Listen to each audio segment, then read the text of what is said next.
Driver's side came off much better. It came off in almost one complete piece.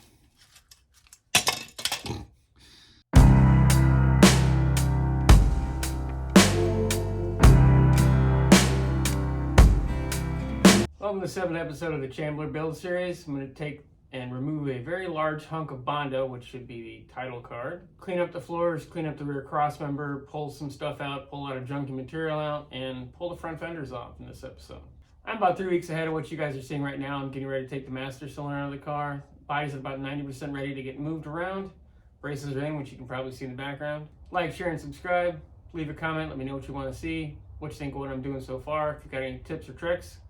I'm trying to get to 500 subscribers for the No Name Nationals. This thing is going one way or the other, and I want it to be complete, but I need your help to get there. Without further ado, let's get to it. I decided before I go any farther with trying to lay out how the new metal's going to go in, I want to see what's hiding behind some of this junk and some of the underneath. That's why I got some of those tools. We're going to go ahead and put them to the test.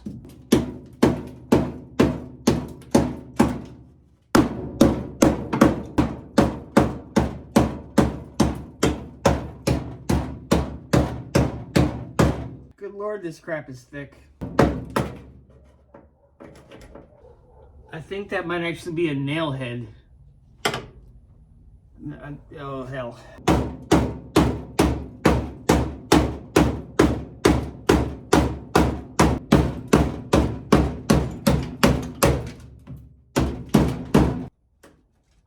There's metal mesh hiding in here.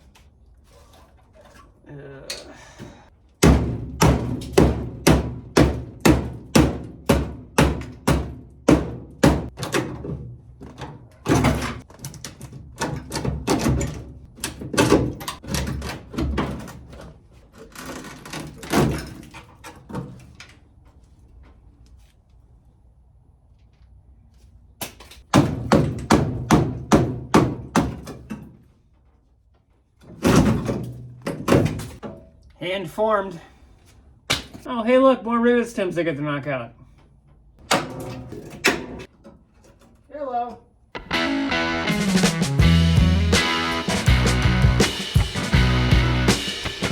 This is factory Cherokee sheet metal from the flooring. It's on both sides back here. It's a mess. I straightened it out as much as I could. I'm just going to cut it off with a pair of 10 snips. I'll address it when I cut the flooring.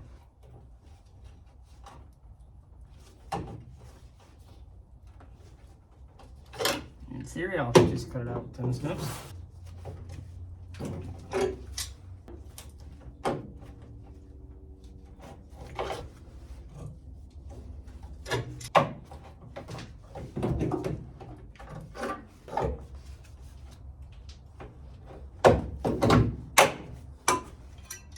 Like everything with this car, it's not going to be as easy as I want it to be, but I'm tired of breaking out the grinder and the cutter, so I want to do it one more time with all this loose junk. And I'm going to start planning out everything else, start doing the more invasive stuff.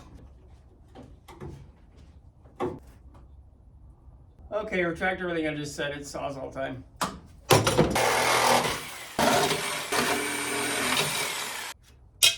going to try out this needle scaler and see what it'll do to take some of this crap off and probably cover me in crap.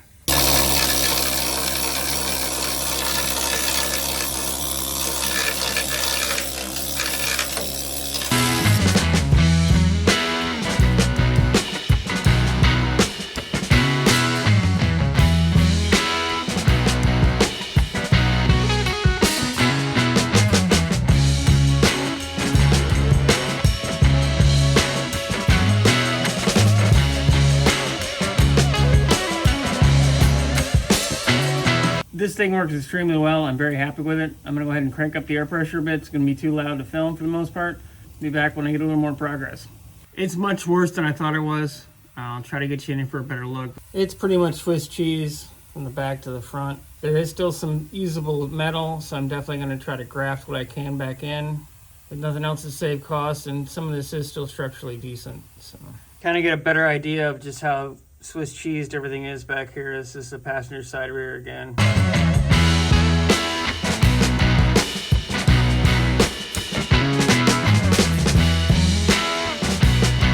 As you can see, the needle scaler did work quite well. It's both my new favorite and least favorite tool because it's showing me things I didn't want to see.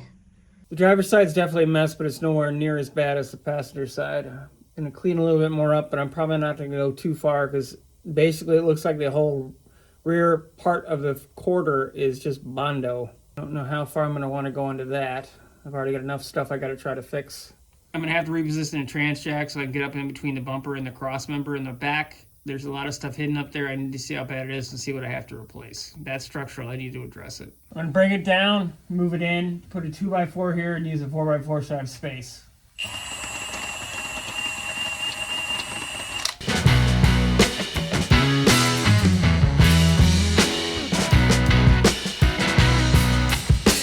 And that gives me access up in this area that you can barely see, because I need to clean this out and figure out what's going on up here. This is in between the bumper and the floor pan and the rear crossmember on a Rambler body. This crossmember is toast. It looks like some of the flooring is okay. I might have to rebuild some braces. I'm gonna need this section or something to replace it to hold the gas tank back half for the straps. I'm gonna get the needle scaler in here and see what's good and what's not. And I'm likely gonna have to remove the bumper, which I don't wanna do, but I don't think I'm gonna have much choice. And hopefully it's not bleaching out too much in the camera. You can see how bad that crossmember is, and it goes the whole length. It's pretty much ruined the whole way across, including those cross braces. That appears to be one of the old bumper style bracket hitches. So I'll pull that, because I'm gonna have to pull the bumper, unfortunately. I'm gonna go ahead and pull the 2 bolts that hold that aftermarket hitch bracket off, and then I should hopefully be able to start getting to the bumper bolts. Brackets off. There are 6 bolts holding the bumper brackets in, 3 on each side. I'm going to go ahead and try to pull those off and hopefully be able to drop the bumper.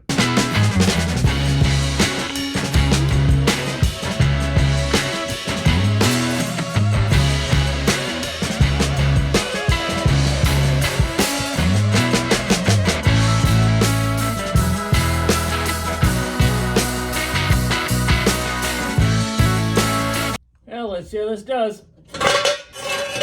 Hopefully there's not some mystery bolt I didn't see back there somewhere. Nope. I will have to disconnect the license plate lights now. They're just twisted together, so it won't even be a problem.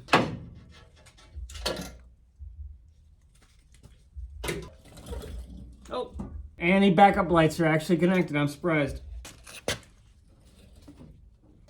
Big surprise, they're just on with butt connectors, so I'm probably just gonna snip the wires. Now the bumper's completely free. Now let's take the bumper outside for its temporary holding spot, the driveway.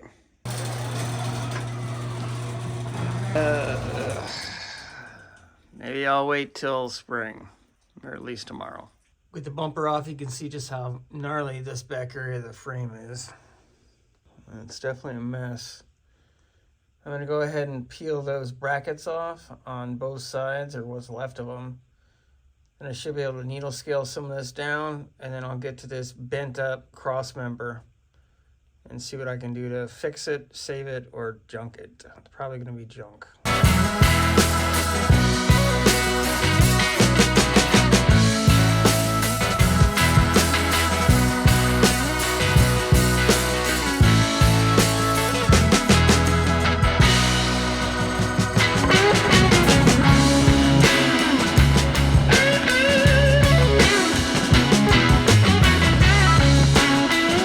I'm gonna have to grind the spot welds and some of this little excess material off. I just can't get in here to get it off the way I was doing with the other stuff. This area is not in horrible shape. There's only a spot or two that's really soft. There's one little hole, so I think I'm actually able to salvage a lot of this, which is great.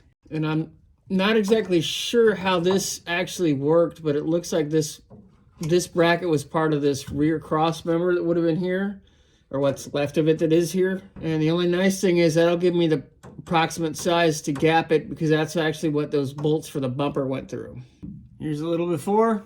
Driver's side came off much better. It came off in almost one complete piece. And there's very little remnants from the spot welds. I'm gonna get in here and needle scale it like I said, and figure out where I'm at. I'm about a third of the way into removing this damaged rear cross member at the spot welds. I'll come back when I go to cut the inner structure out that is not spot welded, or at least not that I can see. Unfortunately, a little change of plans. I thought this was completely rotted through, but it's not. It's still one piece in certain areas, so I'm going to do what I can to use my new air saw, see how that works, and I'll come in with my big sawzall and whack the largest portion of this out.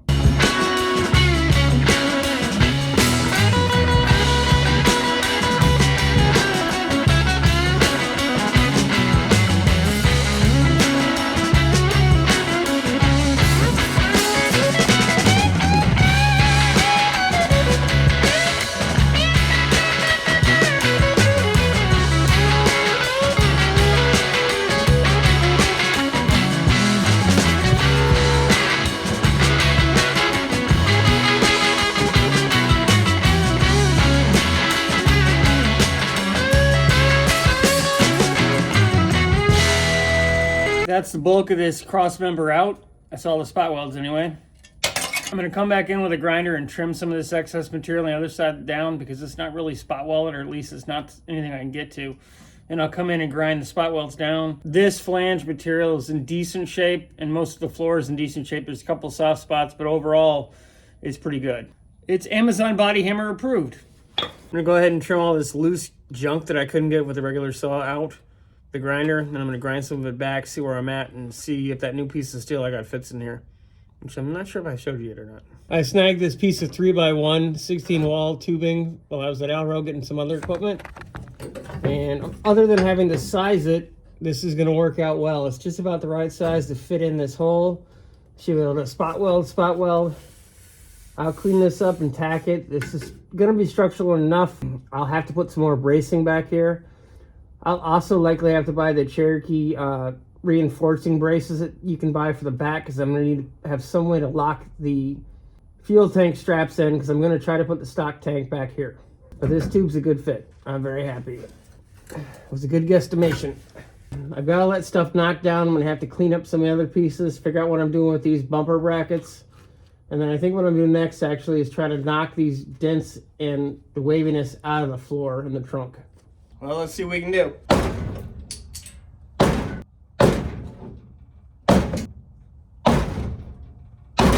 It's just too springy with no structure left in the back, so I'll have to wait and push it down when I'm welding it. It'll all cut back together. It's definitely springy.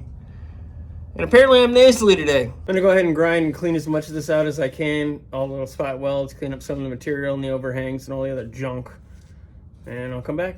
I basically got it about as cleaned up as I'm able to get it for right now. Got all the spot welds out of here, at least the big chunks of them. I'm gonna straighten this out a bit. I'm also gonna have to pull the patch panels out of the corner on both sides of the rear of the trunk, which you can probably barely see in this video, sorry about that.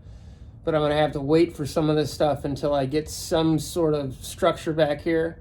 I'm gonna go ahead and pull these bolts out. It's still gonna be supported, but I need them out, so I'm gonna hopefully be able to start moving stuff around a bit, but I've still gotta cut a lot more junk out. I'm gonna loosen them by hand, just like I did with the front supports under the interior, and I'll zip them off with a gun.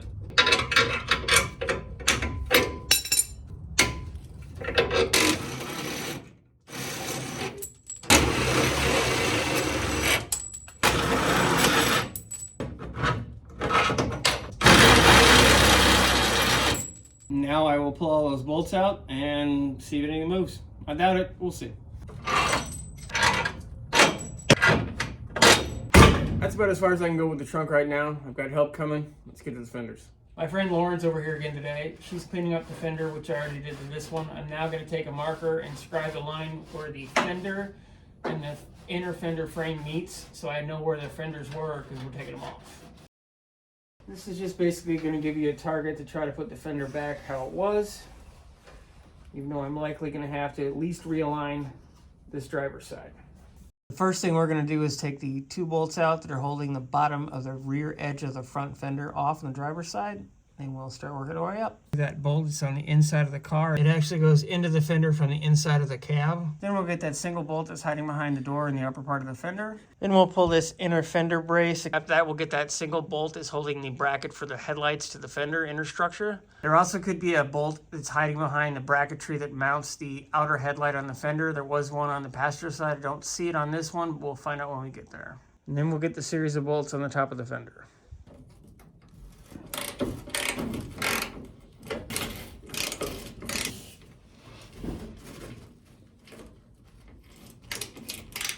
That's not good. I think this outer fastener is spinning in the whatever's retaining it, so I'm going to try to clean all the junk out and see if I can see it.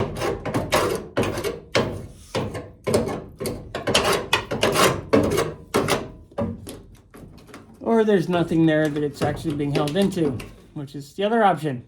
Whee. More stuff to repair. Yeah, there's nothing there. Okay, middle note. Yes, he put flammable spray foam as a divider where the firewall is. That's why I'm calling it the on firewall. Never get that back. I'm not sure how else to get this bolt other than with a sand wrench, so that's what we're doing. It's basically just a giant self-tapper. There you go.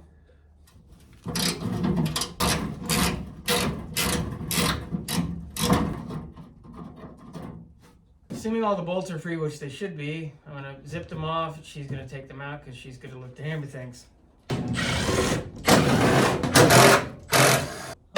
This bolt up front might still be there. Literally, there's no bolt in there. Something else. Oh, would help if I got the very front bolt off, which I completely forgot. Oh, technical difficulties. You don't want to forget the bolt that you can't even see that's holding a headlight bracket on. You ready? Yep.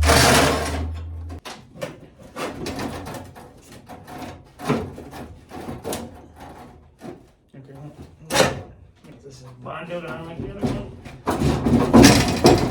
The bottom of the other fender was bonded in place, and it looks like this one is bonded in place as well. So, you right with you?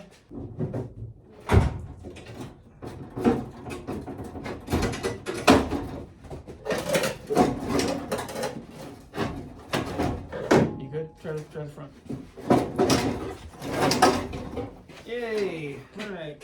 Got it. You good? Mm-hmm. What I'm going to do is we follow Lauren out. I'm going to store these fenders on the back of my Comanche.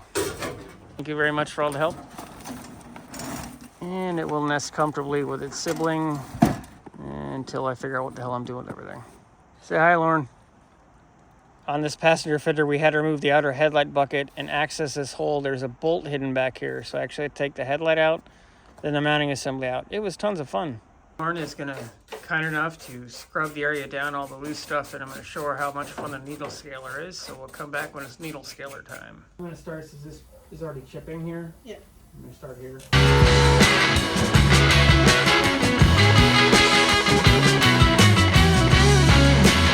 I want to just kind of, you can either concentrate on this patch or kind of keep going around what's up to you.